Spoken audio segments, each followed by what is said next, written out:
Ladies and gentlemen, it has arrived, the grandest stage of them all, WrestleMania. My name is Kurt. I am joined by RK. We are Top Rope Renegades, and we are here to recap WrestleMania Night 1 and Night 2. And before we get into it, I just want to say professional wrestling is one of the most beautiful things in the world when done right.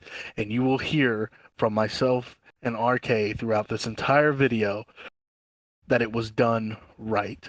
This weekend of WrestleMania, in my opinion, will go down in history as one of, if not the greatest WrestleManias of all time.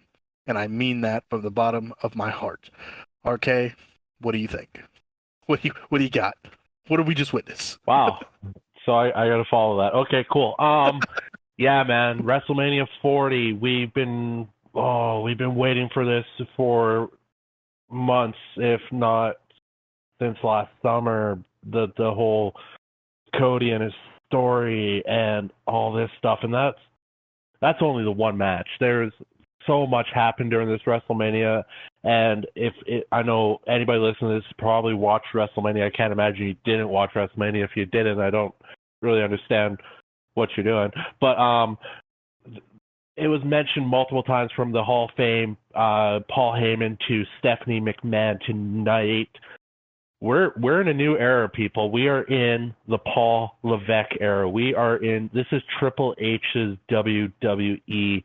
And after this WrestleMania, you can see what that landscape is starting to look like. We had a lot of titles change hands. We had so much stories being finished, stories being started. Just so many great things happened this weekend. And yeah, if it's not number one, it's top 3 WrestleManias of all time. It was so good. It will truly, it'll stick with me for years to come, just by how everything was put together, how it was done, how it was presented. It was truly beautiful. And I said this in a chat we were in, that in my mind, we are in the greatest era of professional wrestling of all time. You can argue with me all you want. I don't care who you are. Oh, the Attitude Era. Oh, this. No. We are in, as you said, the Paul Levesque era. And to echo the sentiments of Paul Heyman, I will forever be a Paul Levesque guy. They did this so beautifully that I cannot wait to break it all down and relive it all again with you, RK. So let's get into it. And as we mentioned his name a couple times, we get kicked off with Triple H just coming out and welcoming the fans to WrestleMania, just to get the fans fired up. And this was the first, and I'm sure it was for you, of many goosebump moments. Yeah, man, it was kind of it was what we just finished saying. This is Paul Levesque's WWE now, and this was kind of that moment that signaled this is his. He came out and he just said a couple quick words and said, "Welcome to WrestleMania," and that just set it off. And he didn't need to say more than that, because you felt it from him. The man is doing amazing things with the WWE, and I just can't wait to see where all of this goes over the next few years here and farther into the future, because AJ Styles recently said it. WWE is the place to be right now. They've signed with Netflix. They got a 10-year deal, potentially 20-year deal. And AJ, this guy was TNA for life, and then he was New Japan for life, and now he knows he's a veteran of the sport. He knows what's going on. He sees what's going on. He's telling the up and coming wrestling stars of the world that WWE is the place you want to be. And how can you not listen to a guy like AJ Styles when he says that? 100%. AJ Styles, hit the nail on the head hit the head, whatever, hammer on the head of the nail. I mean, as you can see, I'm just stumbling over words because I'm so excited to break this all down.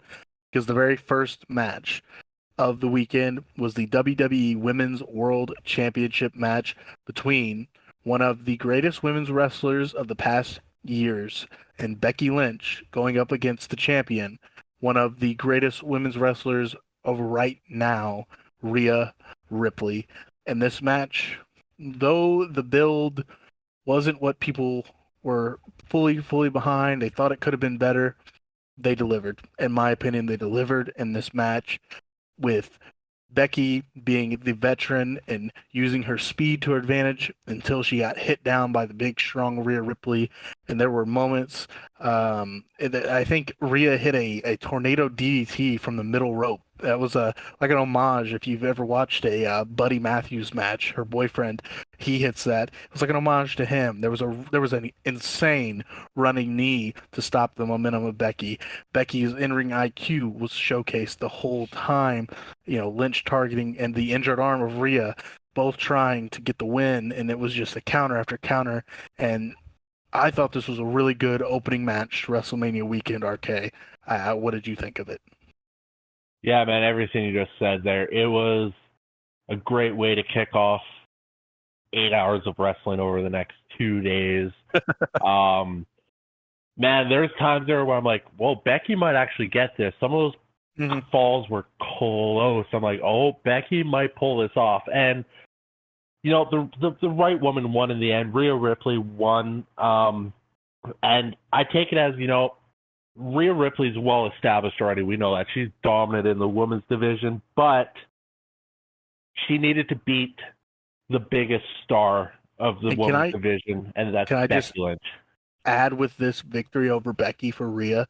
This is now Rhea has defeated all 4 women of the 4 horsewomen of WWE.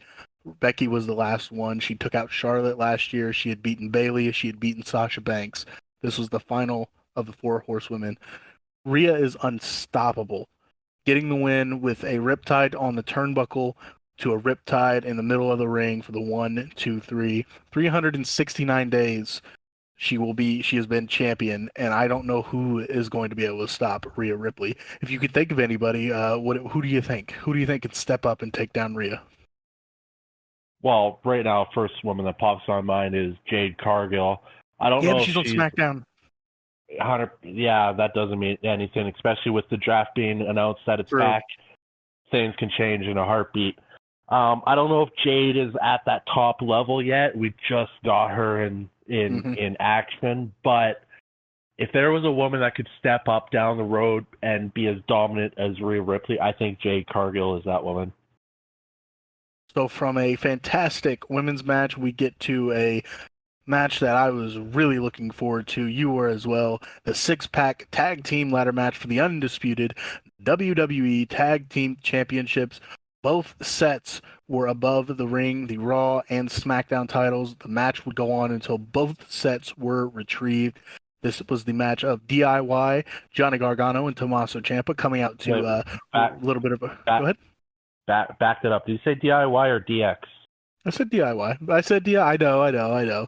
They did come out to... because I'm pretty sure it was DX that came out, actually.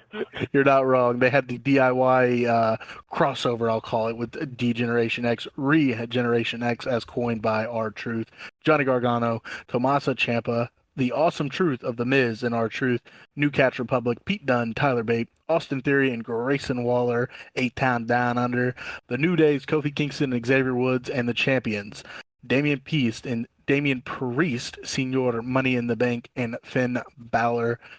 This was such a fast-paced match, and it was what you expect from a ladder match at WrestleMania, RK.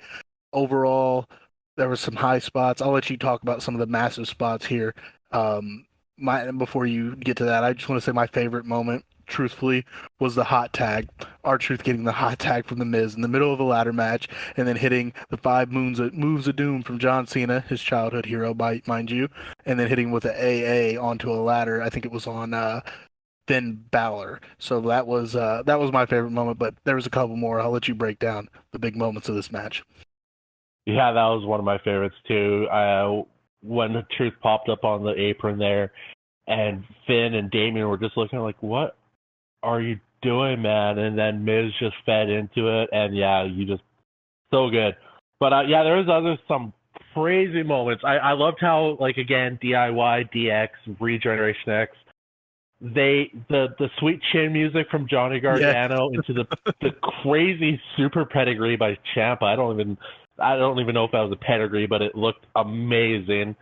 Yeah, man, that was wild. But the hero of the match, JD McDonough, Yes. absolute legend. I mean, who in their right mind, who's not even in the match, would just decide to come out, climb a 12-foot ladder, and get thrown off of that from in the ring to the outside into a table? Like, the man's an absolute legend for that. I love JD for that. Every time I see JD now, more and more, I'm just becoming a huge fan. That was wild. And yeah, man, there's so, like, the ladder spots, the top rope elbow from Woods onto Ciampa, the Kofi Kingston with, like, the coffin drop from the ladder inside the ring to the outside. Like, it was just a crazy match, and that's what you expect from these ladder matches. 6-10, it's just chaos, and they delivered. There were so many, like, there's more spots. I didn't have enough spots to write this stuff down. It was just, I was so engrossed in the match.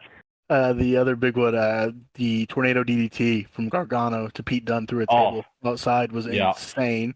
Then Ciampa hit his finisher from the top of the ladder to Tyler Bate. This led to A-Town down under to get up and take the SmackDown Tag Team Championship. So Waller, in theory, SmackDown Tag Team Champions, leaving the Raw Tag Teams titles still up there. It looked like R-Truth was going to get it, and as you mentioned, JD McDonough comes and cost him. But JD's actually trying to win it for Judgment Day, and this is what you said. The GOAT of this match was JD going from the top of the ladder to the outside through 2 tables. And then we had a nice little moment. Damian Priest looked dominant in this spot, and the ladder, by the way, was buckling. The referees were trying to get Damien to switch the ladders, which they eventually did. It looked like Damien was going to go up and get it, but R-Truth steals it. He steals it. He takes out Damien. R-Truth gets his WrestleMania moment, his first ever win at WrestleMania. Awesome Truth are the Raw Tag Team Champions for the first time. Incredible match. So we have new SmackDown Tag Team Champions, A-Town Down Under, Raw Tag Team Champions, the Awesome Truth. What do you think of the outcome? Yeah, the Theory Waller win, I wasn't really expecting that, obviously, from our... They weren't supposed to be in the match. Apparently, according to Dave Meltzer, they weren't even supposed to be in the match. They were going to get removed from the match. Another tag team was coming in, pretty deadly, I think he said. I don't remember. I mean, again, it's Meltzer. You can't believe that guy for anything he says. But in the end, they won it. Well, what? No, I just was calling Meltzer a bum. Okay, I thought you said well. I'm just like, are you going to say something nice about Meltzer? No, he's a bum. But anyways, what do people say? He's a goof. Anywho, now I'm lost. Anywho, yeah, so Waller and Theory coming away with the win there, huge for that team. Like, I wasn't expecting it. It wasn't in my choices of who was going to win that match. They could have won both titles, but, you know, they had to celebrate after winning the first set, forgetting, you know, the second set was there too. But we got the great moment. R-Truth, The Miz, tag team champions. Truth deserved that moment more than anybody in their entire career. That guy is one of the best things the WWE have. They got to protect that man at all costs. Up next, Rey Mysterio and Andrade taking on Dominic Mysterio and Santos Escobar. This was a good match. It was a showcase of the athleticism of some of the LWO who were ringside. Good moments. Andrade is fantastic. Honestly, Andrade and Santos both looked really good in this match. Both are they have a bright future. We all knew this about Andrade, and Santos has had moments, but this match showcased Andrade and Santos to the fullest. And it was kind of like, I was waiting, of course, for Rey to get the nice little beatdown on Dom, because it was due. The finish itself was pretty cool with the Jason Kelsey, Lane Johnson coming out to help out with Ray and Andrade. Ray and Andrade do get the win. Overall, pretty good match though. Yeah, overall, it wasn't anything amazing. There were some cool spots. Again, we got Joaquin Wild doing his crazy flying from one end of the arena to the other from the, like, just every time I see that, it's wild. It's so cool to see. I was a little surprised in Ray getting the pin on Dom here. I thought Dom was going to get flipped around, make it 1-1 versus the two of them to set up maybe a third match in the future. Overall, the big takeaway from this, and you pointed it out a couple times, you're actually kind of hoping for it, and I don't necessarily disagree, is Carlito doesn't look too happy right now, and No. that might be because of Andrade coming back and getting the push. So I'm thinking, something set up down the road between Andrade and Carlito for a little rivalry happening. I see that happening. Yeah, Andrade was my star for sure of this match, and we'll see what that brings with Carlito being unhappy with the LWO and Rey Mysterio. Up next was the brother versus brother match in the city of brotherly love, the Usos Civil War. There's so many nicknames you can go with here. Jey Uso, Jimmy Uso, Team Yeet versus Team No Yeet, and we had a little appearance from Lil Wayne with Jey Uso. That was pretty cool for me as a person that grew up and still to this day loving Lil Wayne, one of the greatest rappers of all time. But this match, and then we did learn that this was the third brother versus brother match at WrestleMania. Bret Hart, Owen Hart, and the Hardy Boys were the first two pairings. This match was good. It was a good story match. It didn't blow me away. It truly didn't blow me away. It was a super kick back and forth party as I did expect in my mind. But the story itself that was being told, in my opinion, was really good. RK, what would you think of this one? Yeah, this is the problem you get when you get two guys that have pretty much the exact same wrestling styles. There's only so much you can do, right? And I think the whole point of this match was focusing on, this is Jimmy versus Jay, brother versus brother, the the hatred and the love all combined together, and they were just trying to sell that story, and they might have forgot about wrestling. I wasn't a huge fan of this match. I wanted to love it. I couldn't. I just couldn't. I was not a fan of this match at all. No, it was kind of let down for me. I mean, Jey Uso does get the win after a little bit of, like I said, the story of Jay begging for forgiveness, and then Jimmy begging for forgiveness, and Jay looked like he was gonna believe him, and of course Jimmy is the dirty heel, suckering Jay in and gets him with a back and forth of a super kick. Jay does kick out, and then Jay shakes it off with a spear, with a super kick, finishes it off. Jay Uso defeats Jimmy Uso. Like I said, it was kind of a letdown. It was a good story. There was emotion behind it, but overall, it was similar movesets, like you said, and you got what you were gonna get. Up next was what we could call the showcase of Jade Cargill, the six women tag match between the Kabuki Warriors, Kairi Sane and Asuka, with Dakota Kai, Damage Control, taking on Bianca Belair, Naomi, and Jade Cargill. This is. I think this match should have got a little bit more time, maybe. In my opinion, it was a really good match, but I think maybe they needed a little bit more time. But I think everybody in this match came away looking pretty good. What do you think? Yeah, you're right. The time, I think the match was clocked in right around 8 minutes long. It was just set up for the moment with Jade got tagged in near the end there to do her thing. It was a showcase for Jade. We all knew this going in. They did the best with what they could work with. It wasn't a horrible match. It was quick. It was tight. It accomplished exactly what it was meant to accomplish, and that's about the gist of that match. Yeah, it was a showcase of when Jade got that tag. She looked almost unstoppable. The stars of this were obviously Jade. Bianca looked fantastic. It was a quick match. It was a quick match overall, but Jade looks fantastic. I can't wait to see what becomes of Jade Cargill in the WWE. Up next was a highly anticipated match, one that could potentially steal the show, the weekend, really, and it damn near did. It damn near did. It was the Intercontinental Championship match. Sami Zayn taking on the champion Gunther, and this was just we talked about the production of WWE. This was beautiful. It was before the match started. It was a touching moment with Sammy and his wife and his son, Chad Gable, telling Sammy he always had it and signaling that he owes Gable a favor if he wins this match. We also get a Kevin Owens giving him a hug before the match. Sammy comes out, amazing entrance, hype entrance, and then Gunther comes out, and this was a beautiful, beautiful match. One of the matches of the weekend. A dominant showing from Gunther. Of course, Sammy not backing down, chop after chop, just dominating move after dominating move, counter after counter. This was a beautiful professional wrestling match, RK. Go ahead. What were you thinking watching this masterclass?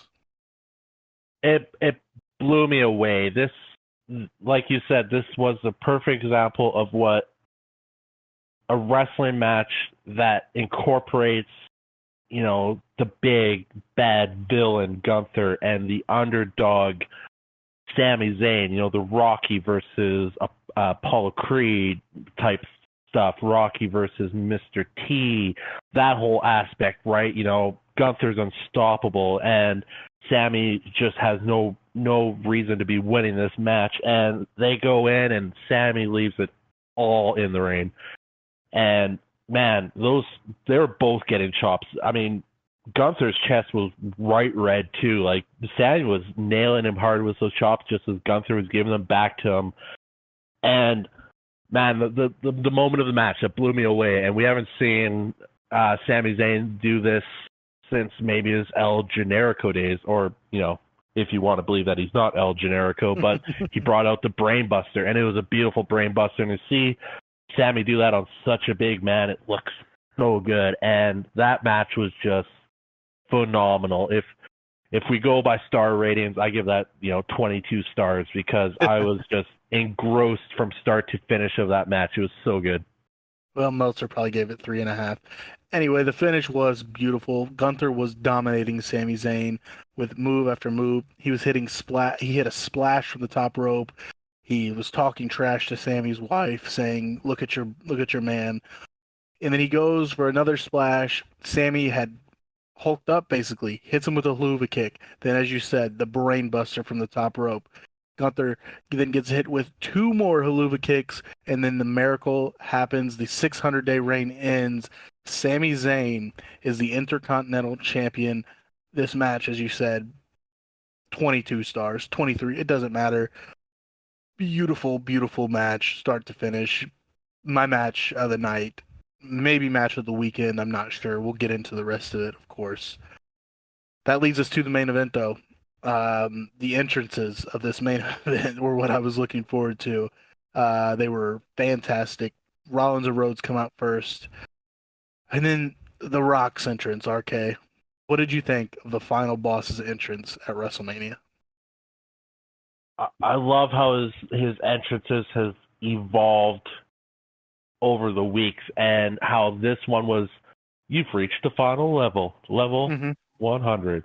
Like the levels just kept going up. The weeks, it just kept building, and then the fire with the Brahma Bull head, and could you not have expected any less from The Rock? He's going to come out and he's going to put on. He is Hollywood. He is going to bring the grandest stage of them all, WrestleMania. His persona. He's done it for over 20 years now. He is on the Mount Rushmore of wrestlers. He is just so good, and this entrance just felt like he was a big deal, the biggest deal, bigger than any of the other guys in this match.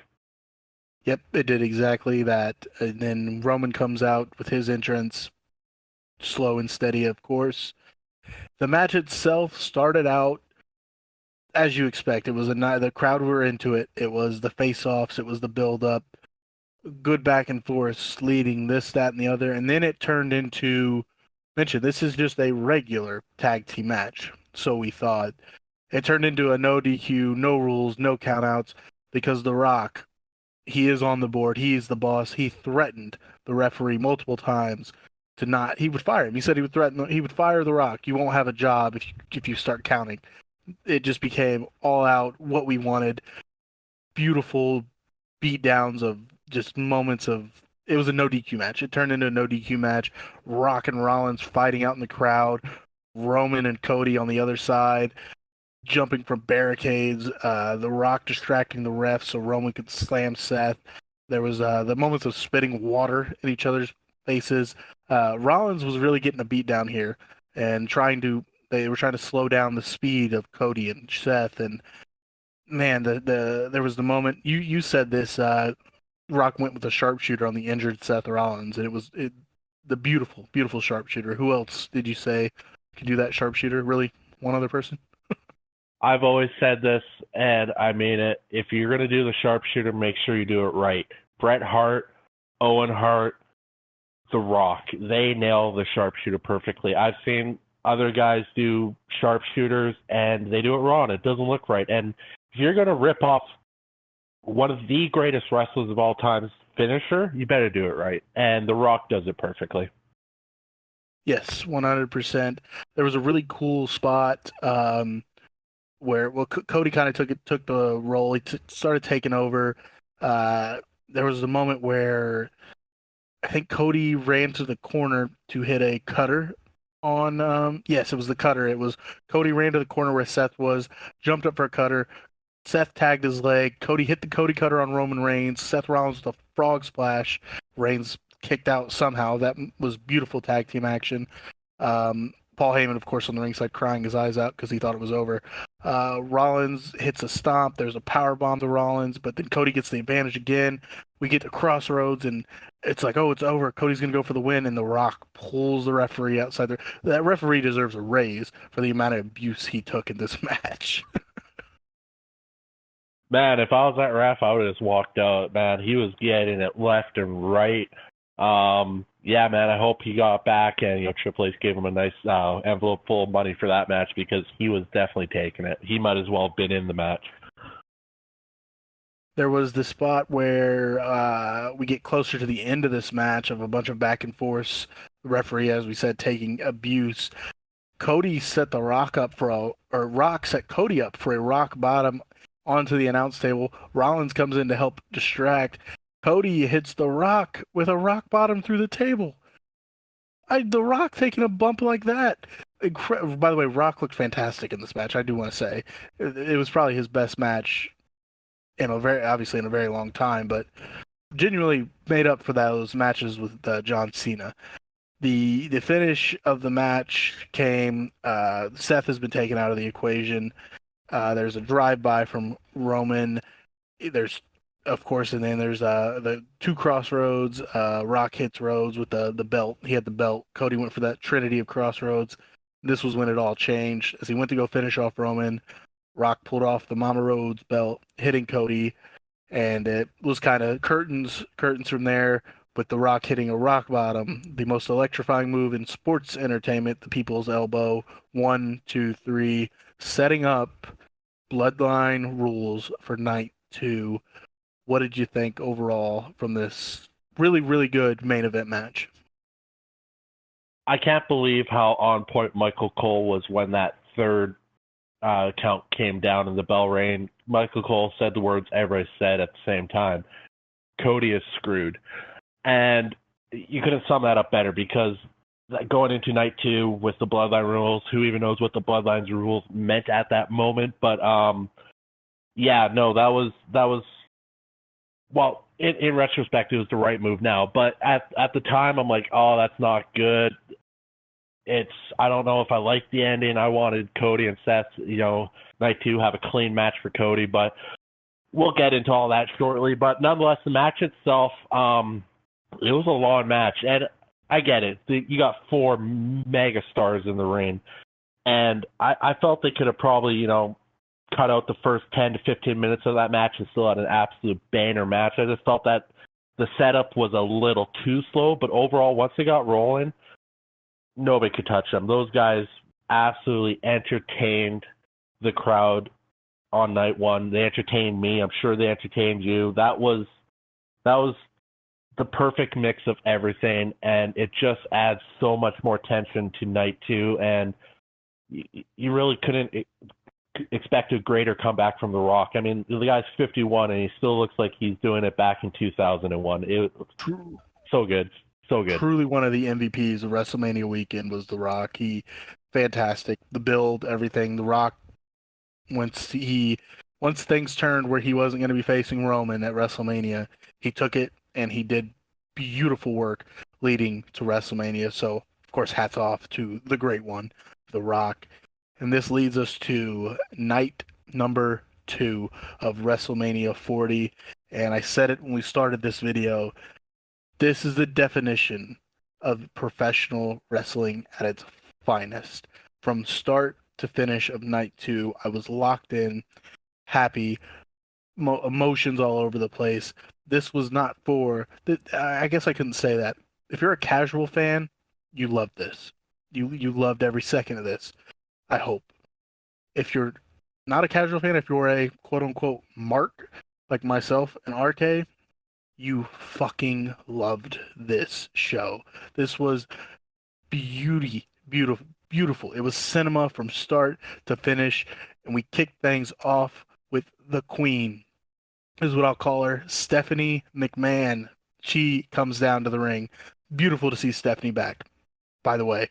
Stephanie in the ring and says she is most proud of this WrestleMania because it is the first of, once again, the Paul Levesque era. How are your feelings hearing Stephanie McMahon's music hit? So good to see Stephanie appearing for this, obviously for very good reasons. With all the stuff that's been going on with the WWE over the past 3-4 months outside of the ring, you needed this moment to see that it's a new WWE. It's a new era. It's void of all those issues. It's moving into the future, and Stephanie McMahon coming out and she killed it. She looked so good, no rust whatsoever. Speaking in that range, I would love to see more of Stephanie. I've always been a huge fan, and I was just so happy to see her out there. The first match on this fantastic WrestleMania Night 2 was the World Heavyweight Championship match. Seth freaking Rollins defending against Drew McIntyre. Seth was, as we know, beat down the night before in the tag team match by The Rock and Roman Reigns. This was such a good match with CM Punk on commentary as well. It was just a beautiful match, and it started off with a boom, Drew McIntyre hitting a Claymore as soon as the bell rings, and it was a close 2 count. It was almost a 3. It brought shades of Daniel Bryan and Sheamus from WrestleMania way back. I thought it may have been over there. I was like, no way they're doing this. Good match, great match of a lot of finishers being thrown and a lot of close kickouts. What were you feeling this whole match of just the back and forth between Rollins and Drew? Well, before I get into that, let's just talk about how Becky wishes she could pull off an outfit like Seth can, because good Lord, that was loud. It looked great though. I love Seth for he's a showman. He knows how to put on a show, and that's what we got in this match. We got a show. We got a story. Drew absolutely demolished him from right off the hop, and he just kicked out and then kicked out again and kicked out again. I think by the end of the match he ate like 5 or 6 claymores. Nobody kicks out of those, and he was just kicking out of them left and right. He is so good in that ring. He's the modern day Shawn Michaels, and we all know where Shawn Michaels sits in my head as far as wrestling goes. So great match. And the big thing we got out of this, and you pointed it out, and I didn't pick up on it, but you pointed it out. CM Punk got into Drew's head, but he didn't get into Seth's head. Seth ignored him, and you said something about how Seth said something in the past about that. Mm-hmm. Yeah, Seth had mentioned, I think it was the Go Home Monday Night Raw or the one before, where Seth looked at CM Punk and said, "I don't even think about you. You're nothing. I don't think about you at all." And it did show. It was a small little bit of Seth just completely ignoring the fact that CM Punk was ringside doing commentary. It was all about Drew. He did tweet mid-match when he took his wife's phone that he was at work, bored, LOL.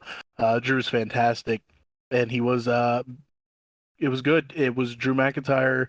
He hit 2 claymores on Seth, and he gets the 3 count. Drew McIntyre, your new world heavyweight champion. And then, as we said, Drew is CM Punk's in Drew's head, and he goes over to CM Punk talking trash, taunting him, and Punk snaps. CM Punk snaps and drags McIntyre down, takes him off the announce table, takes off his brace on his arm, hits him in the face with it. Drew's getting the beat down from CM Punk, and oh my God, Damian Priest coming down with the Money in the Bank briefcase to cash in for his World Heavyweight Championship match. It becomes official. Damian Priest choke slam, South of Heaven, 1, 2, 3. Damian Priest is your new World Heavyweight Champion, RK. This was beautiful. A beautiful way to kick off WrestleMania Night 2. Man, such a wild match to start out, and then the finish after the match. And you pointed out one spot. I mean, I saw it too. It was clear as day when Seth was leaving the ring. He says, "You fucking deserve it." And you know what? You're probably right. He probably was being legit, saying, you deserve this. You are doing amazing work right now. I like to spin it as he deserved what he got. So this goes back to CM Punk being in Drew's head. Drew gets distracted by Punk. He's got to show off to him, show him the belt, say, "Hey, look who's the big guy now. I'll destroy you when we get into the ring. I will end your career."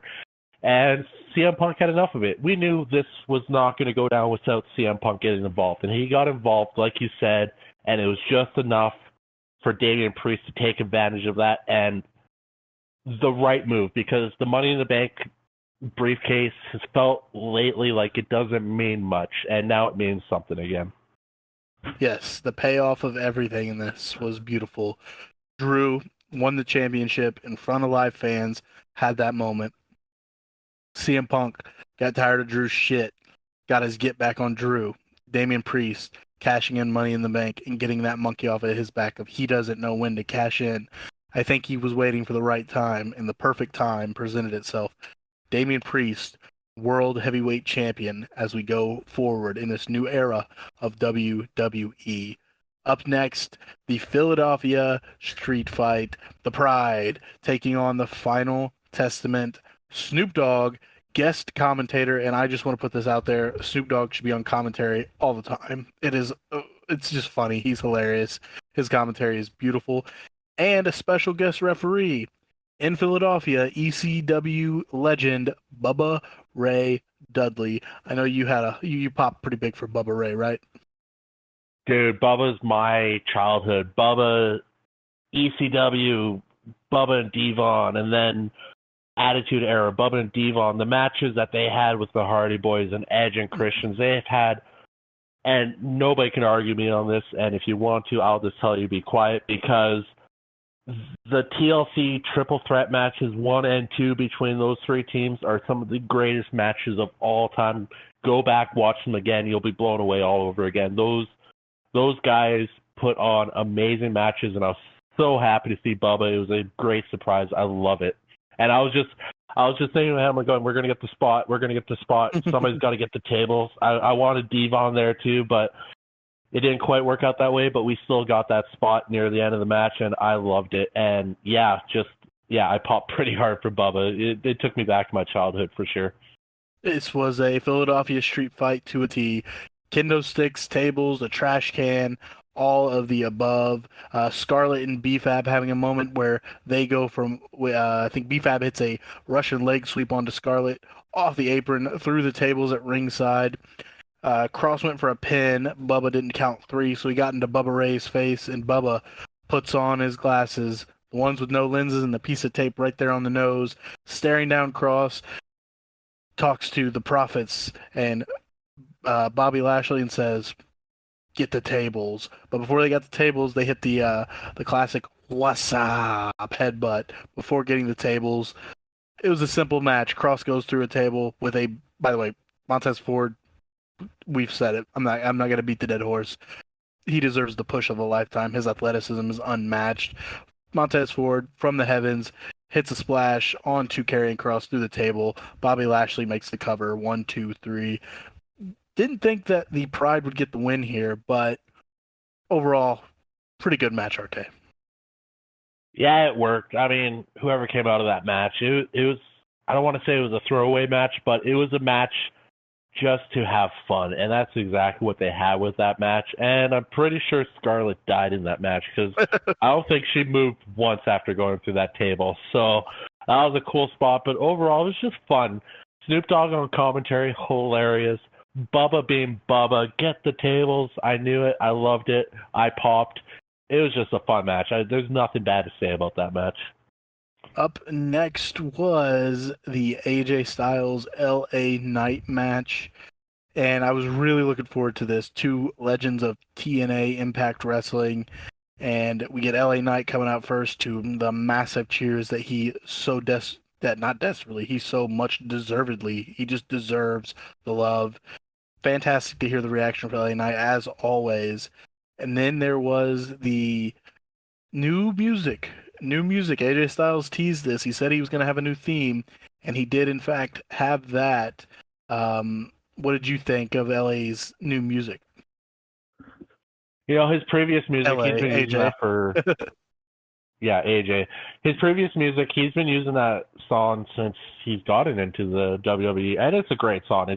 It's iconic to AJ Styles, but the new theme song, I dig it. I liked it. It's kind of, you know, AJ's getting into the twilight of his career, and maybe this is just kind of this is my last hurrah here, so I'm going to come out with some new music. I'm going to get one last push here, and he delivered. The match between LA and AJ here, phenomenal. Great match. Probably one of AJ's top WrestleMania matches for sure. Phenomenal match, eh? Phenomenal. Yes. I mean, it's AJ. He's a phenomenal one. Yeah, I thought this match was really good. LA Knight looked fantastic, and we've talked about AJ's matches he's had at WrestleMania, and this was one of his better ones, truthfully. But the back and forth, the combos, the counters, LA Knight does eventually pick up the win, hitting the BFT to take down AJ Styles. LA Knight is gonna get that big championship. You think? I think he deserves it. I think it's gonna happen this year. Maybe he wins Money in the Bank. I'm not sure, RK. What do you think the future holds now for LA Knight after taking down AJ Styles at WrestleMania? He's so over with the crowd, and he looks good. He puts on solid matches. He can talk like no other. He's got that old school mannerism to him. He knows how to work the crowds. He's got his catchphrase, it's right up there with what, it's a perfect little package. And while this match wasn't a crazy long one, in the 12 minutes that they were out there for, they killed it. All the spots looked great. We had the moment where the mat was torn up and he was going to put AJ in with a powerbomb, then he got flipped over. It all looked good. And LA Knight coming with the win, right call. Like I said on previous casts here, a loss to AJ doesn't hurt him in this match. A loss to LA would have hurt him. So giving LA the win at WrestleMania, huge moment for his career. He's been grinding it out for 20 years in the Indies and TNA, with that horrible Max Dupree gimmick. Like, he deserved it. He got his moment. I love seeing these moments. It's like the R-Truth moment from the Saturday night. It's not even, Saturday night. I love these moments. They're deserved, and like I said, AJ doesn't suffer from this at all. AJ is a legend. He's a Hall of Famer. It was the right call. It was a great match. Up next, the United States title match. Logan Paul defending against Kevin Owens and Randy Orton. The entrances are what I wanted to talk about before we even get into the action. Logan Paul arriving on a massive truck with a Prime mascot, of course. Who's behind the mascot? We will find out. That really wasn't the entrance that made me pop. It was Kevin Owens. Before he walked out, just like Sammy the night prior, Sammy was there to tell Kevin, your turn. It's your turn. Kevin Owens drives a golf cart to the ring, and then Randy Orton's entrance music hits, and what does KO do but back the cart up to give Randy Orton a ride to the ring. Kevin Owens is hilarious. He's fantastic in the ring. He is perfect.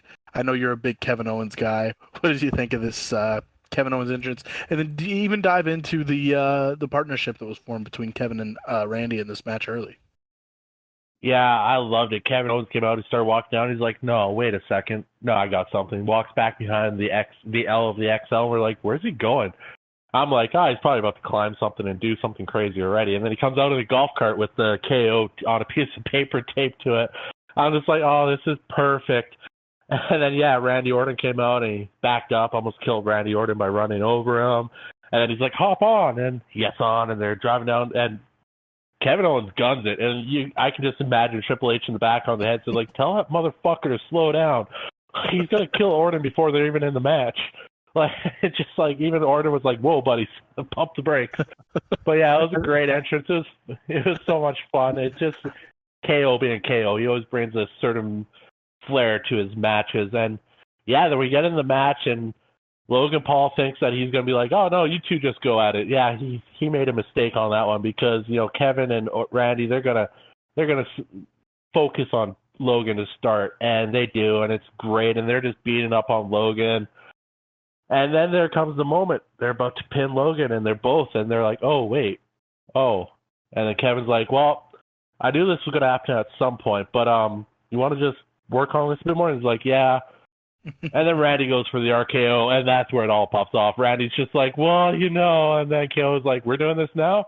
And then they get into it. And yeah, that, from the moment KO walked out to that moment with Randy and KO before they started fighting, all that was gold. I loved it. That is why I love the WWE. They can do stuff like that is so on point, and it just makes you chuckle because it's just so much fun. They're having fun out there, and you love to see that. That's really what this match was nice, funny moments, creative offense, great workers to put in there with Logan Paul, who is still new to this. It's only like his 12th match in WWE. You can hate Logan, you can love Logan, it doesn't matter. Put some respect on Logan Paul because he is fantastic in the ring. As I said, there was a person dressed up in the Prime bottle, only to be that it was a YouTuber. I show Speed. If you don't know who Speed is, he is a very, how do I put this, over the top YouTuber. He's funny. He's really funny. He barks a lot, and he barked at Randy Orton, which kind of made me Yeah, pop a little bit. that seemed like a mistake. Yeah, he was like, "Okay," barking at Randy, and then Randy hit him with a "This is Sparta" kick, sending him flying, pulling Speed out of the costume, and then Speed gets barked at by Randy Orton, and Randy Orton hits a RKO through the announce table. And then Randy actually gets Kevin with an RKO, and then but Logan Paul there to steal the victory by after pulling RKO Randy Orton away, hitting a frog splash on Kevin Owens. Logan Paul retains in this match. It was a really good match, and it's kind of what I expected for Logan to hold on to the title. But this match was so good from start to finish. If you could give it a 1 out of 10, RK, what are you giving it? I'm giving it a 9 on just the match was great.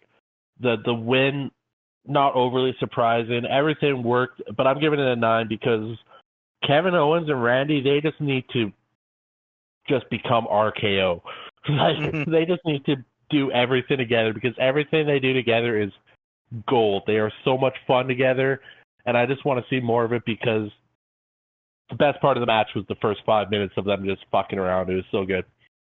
It would make sense for them to be a tag team now with that Grayson Waller and Austin Theory are the tag champs on SmackDown.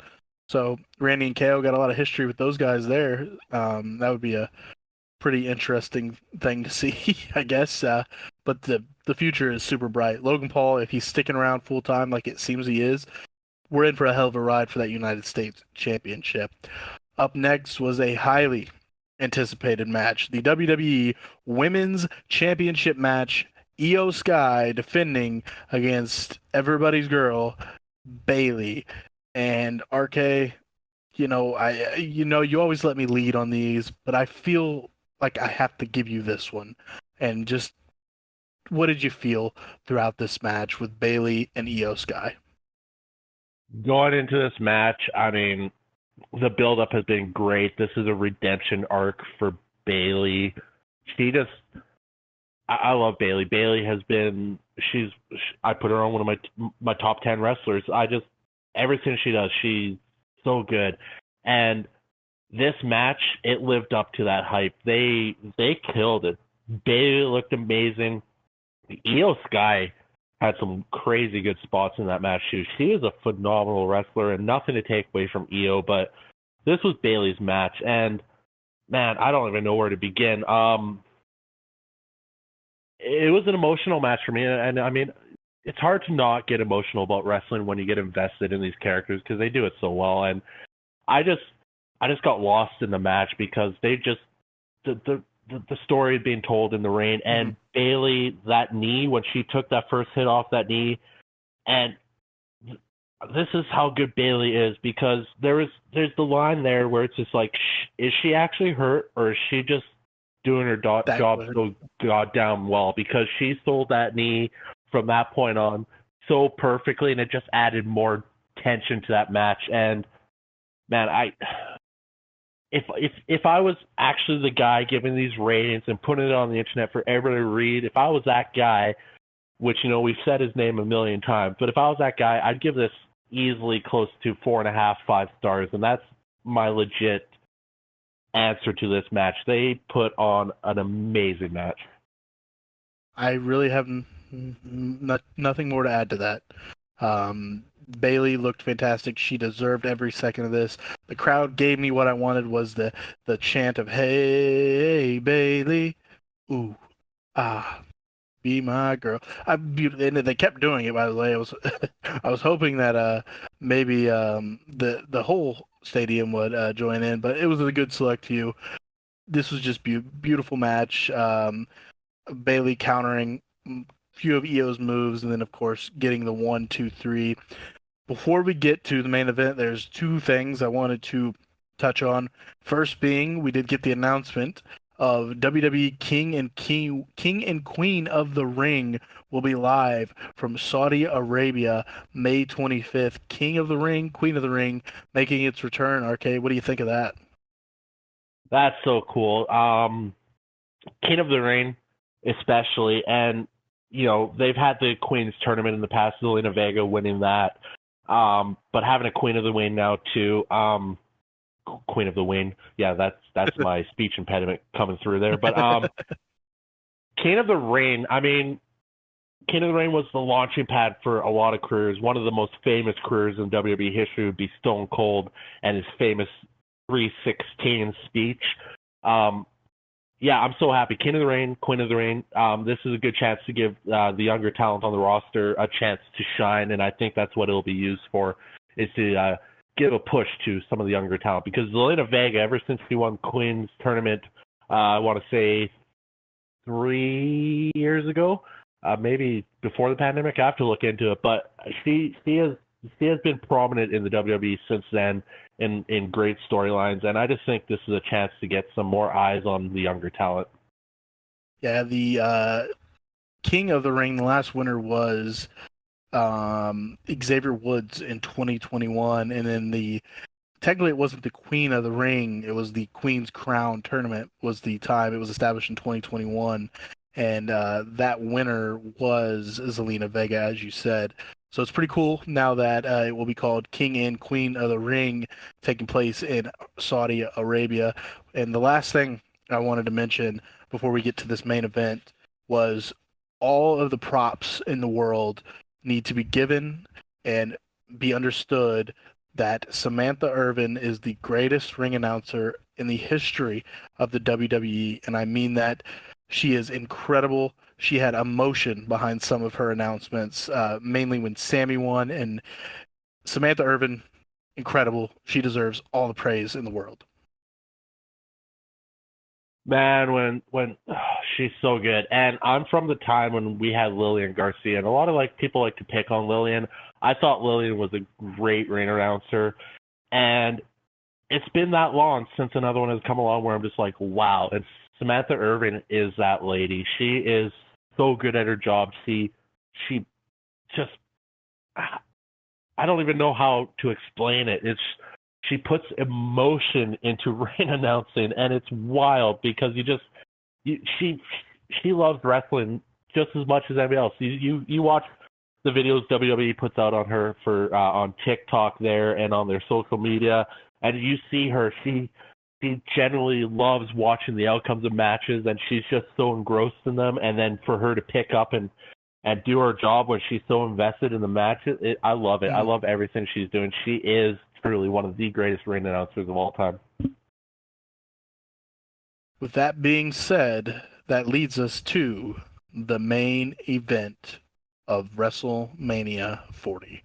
Cody Rhodes, Roman Reigns, finishing the story.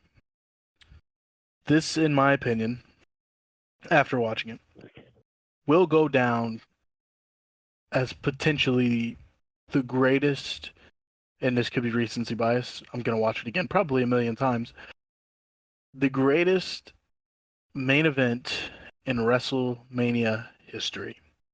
And we'll break it down as we go. But it started with the entrances, which were fantastic. Brandy Rhodes, by the way. Got to see Brandy Rhodes with Cody's. What did you think of the spectacular entrances of Cody and Roman? Man, when Cody's music, well, his music didn't even hit. When the video came out of Cody's, it's kind of all the scorched earth, American Dream, which is kind of where he's been at with his story, with his current dream. It's kind of like every corner he turns, there's a roadblock, and he just can't get to finishing his story. And I kind of liked how the video portrayed that with the American Dream logo kind of scorched and burnt and whatnot. And then, oh man, just then coming up out of it, and he's got the mask on, and Brandy's there, and I was like, man, this is beautiful storytelling right now. This is just that's the feeling I got from it, and I loved it. It's just like they're just weaving this tale right till the very end, and oh, so good. The match itself. Man, the words to describe this are lost to me. Beautiful, poetic. It was just amazing. I mean, the start was what I expected. Was just the slow build up, Roman and Cody back and forths, and we thought, okay, they're having a match, but we knew in the back of our minds, bloodline rules, anything goes. It's gonna hit the fan, and it's gonna be chaotic brilliance. And boy, did it. Starting with Cody getting the upper hand and Jimmy Uso coming in and taking a shot at Cody, leading to Jay Uso's music hitting and Jay coming to help Cody, taking Jimmy out of the picture. They had a fantastic spot, RK, off the ramp, Jimmy and Jay. Probably better than their whole match. Exactly. What did you think of the Jimmy Jay little interaction in this match? Well, you put it best. It did look a lot better than their whole match put together, and that's because they were allowed to just fight. And yeah, they get up on the ramp, they chase them down, and they start throwing punches, and then Jay just spears them off the stage down what looks like a good 10, 12 feet into some tables, and I'm just like, wow, that's what I wanted from that match yesterday, and we got it tonight. So I mean, a little redemption there, and yeah, that spot looks so good. And like you said, leading up to that point, the match was pretty, back and forth, just Cody and Roman doing their things. They went out into the crowd a little bit, had a crazy spot on a table out there, coming back in, and then Cody throwing the table into the ring because, hey, it's bloodline rules. Cody can use that to his advantage too. But Roman instantly pulls the table out, puts it back under the ring, and I love that spot because he looked at the crowd, he waved his arms, he's like, no, I'm not giving you guys what you want. You guys want tables, you're not getting them. And I thought that was really cool. And then, yeah, like you said, that's that's when stuff really started to pop off once Jimmy got out there and started with that spear into the table. It was just like, yeah, here it goes. We're getting what we want now. And we were off and running, a little more of a back and forth in the ring. Solo Sikoa. Shocker. Just like every single time Roman is retained, Solo gets in the way, stopping Cody from finishing Roman. Cody actually eats a spear Samoan spike combo and kicks out, which that has put many away, and it didn't put them away and hit Cody away in this moment. Solo getting a little agitated. There was a little moment, by the way, where Roman got a little shitty at Solo. Solo kept yelling at him, saying, "Finish the story, come on." Roman said, "I know." But who's gonna stop Solo? Who would it be? It was John Cena. By the way, this is just the start. John Cena comes down to the ring to, of course, a loud pop because it is John Cena. Hitting an AA on Roman, hitting an AA on Solo Sikoa through the announce table, and then the inevitable happens. The Rock, the final boss. Emotions were high, I think, for both of us, RK. How were you feeling when The Rock's music hit after Cena came out?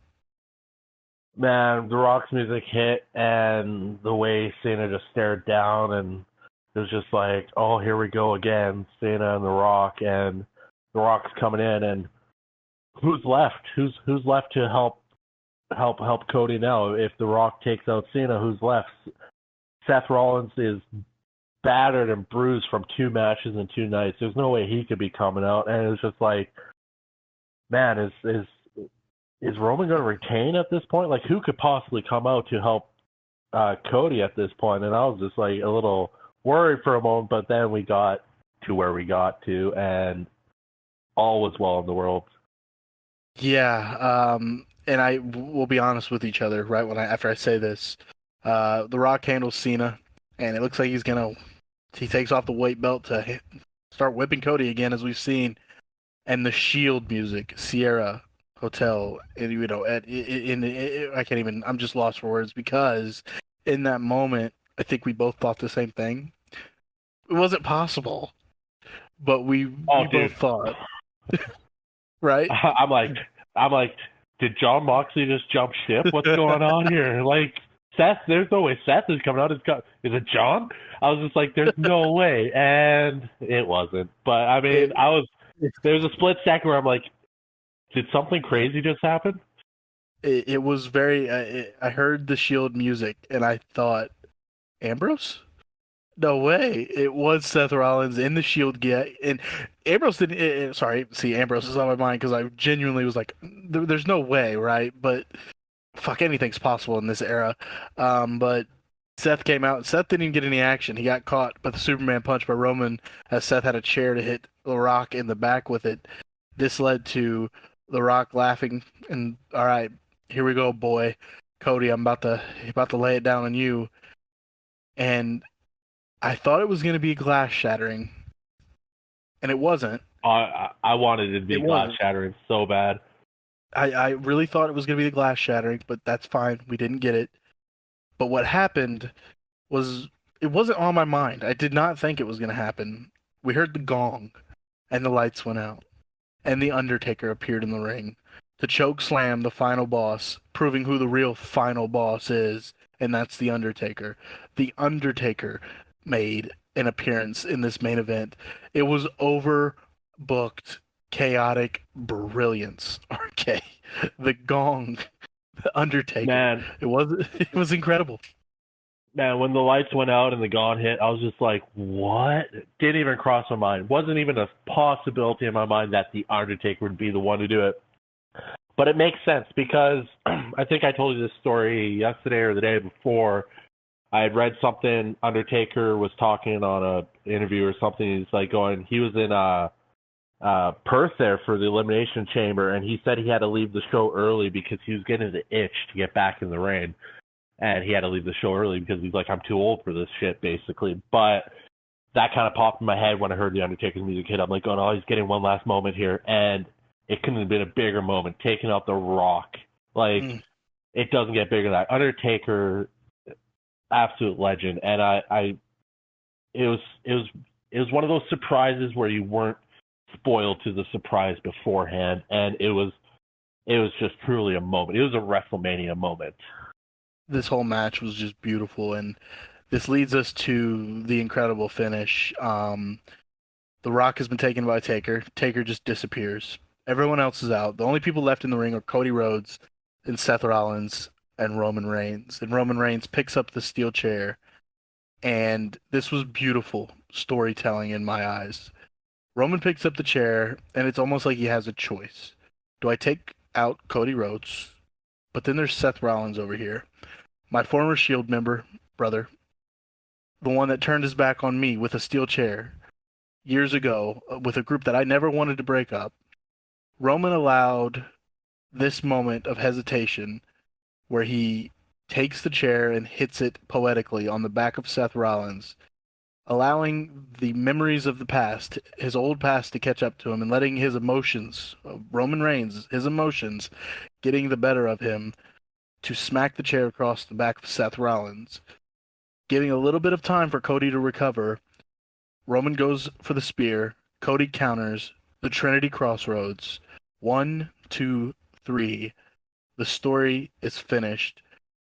Before we talk about Cody winning, Seth Rollins did what he said. He said he would be Cody's shield, and he is the one that took the chair shot to basically seal Roman's fate in a sense. He took the chair shot from Roman, giving Cody enough time to get the win. Poetic justice and beautiful. Cody Rhodes is your new WWE champion, and Seth Rollins deserves all the credit in the world for this. I'm so lost for words because the storytelling at the end there was beautiful, Arte. What was your reaction? Man, Seth Rollins said it after the Rumble there, and he said it multiple times. He's like, somebody's got to stop the bloodline. This isn't about you and me. This isn't about anyone else. This is about the WWE. This is about us stopping the bloodline. They have to be stopped. And 2 months later, that story comes to fruition. Seth plays a major part in dismantling the bloodline tonight, and it was beautiful. It was. I go back. I said it already once, and it's hard not to fall in love with wrestling. It's things like this that just make you go, wow! It just all ties together. It's so beautiful. It was just magnificent storytelling. The full circle of that whole arc of Seth having to stop the bloodline, and he was instrumental in stopping the bloodline tonight. Cody Rhodes, new champion. We kind of expected it and hoped for it, but there was still a part of me that thought maybe not. He does win. He is your new champion. This was, I think, the right move. Cody Rhodes deserved it. The story is finished. RK, now what? Man, as soon as that 3 count, like, emotions running high, I mean, Samantha Irvin could barely get it out. She barely get out. I felt the same way. I'm getting emotional just talking about it right now. Like, this is what we've been waiting for 2 years for Cody. He won the title his father could never win, that his father had taken away from him. He was able to do it in front of his family and friends. Brandy was there. His friends, Randy Orton, Kevin Owens, Sami Zayn, LA Knight, Jey Uso, John Cena, CM Punk, they all come out. His family comes out. Like, I haven't seen a celebration like that in the ring. It's going back to the curtain call with the Click. Basically, like, they're all breaking kayfabe at this moment because Cody just transcended the wrestling business by winning this title. It's the dawning of a new era. It's the end of Roman Reigns' title reign, like one of the greatest reigns of all time. I mean, everything about it is so perfect. And the celebration at the end, it couldn't get better than that. His friends, his family in the ring. And then the thing that got me was him grabbing the mic and saying, hey, there's 2 more people that need to be out here. And they were instrumental in him coming back to the WWE, and we all have those 2 men to thank for this, because we wouldn't be here right now talking about this moment if it wasn't for these two men. And those two men were Bruce Pritchard and Triple H. And, you know, those two guys are never going to take credit for doing this because they are firm believers in the talent is the thing that runs this industry. And they wanted to stay behind the curtain doing their job while the talent gets all the spotlight. But Cody demands that they come out, and they have to, because this moment, there hasn't been a moment like this that I can think of for so long. I mean, man, the only thing that could pop in my head that even come close to this kind of emotion would be when Mankind won the title for the first time.